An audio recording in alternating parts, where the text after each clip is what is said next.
in looking at where will the payment system go to in Nigeria, a lot of our people are very poor. Therefore, cost is very important. I will look at the lens of merchant business. There are 41 million MSMEs in Nigeria.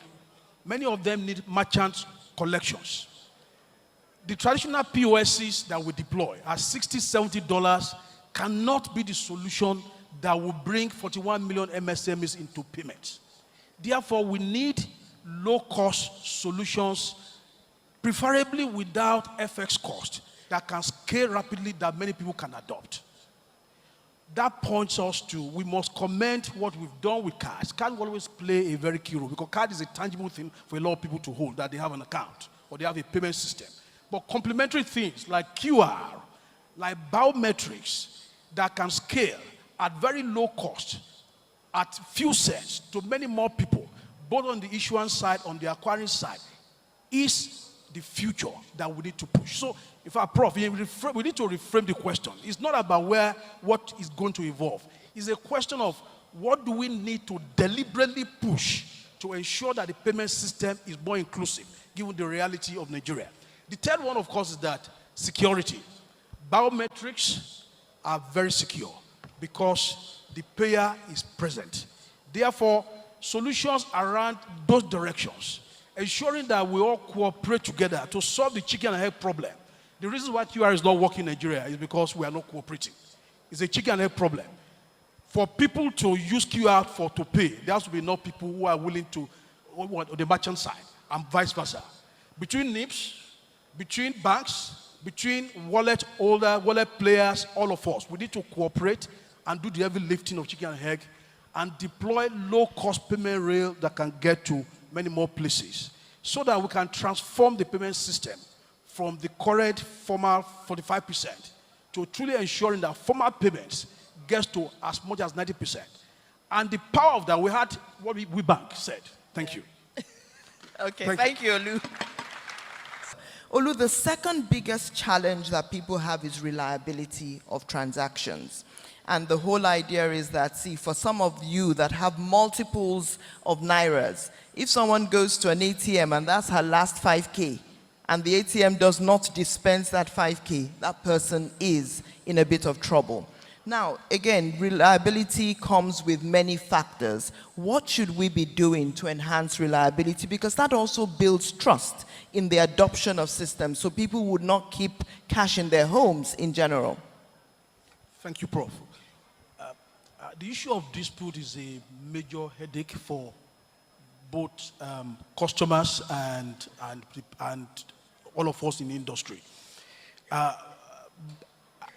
Our operations people are experts here, but I think the key thing with it is that this is a tech fair.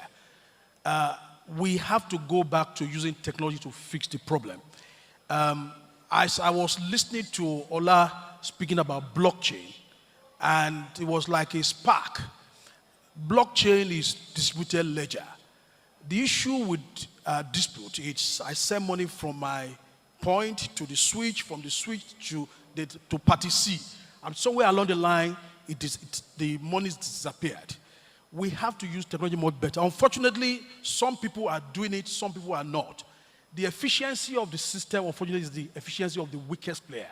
So perhaps we need to convince many more people to use the smartest modular technology in terms of managing our disputes.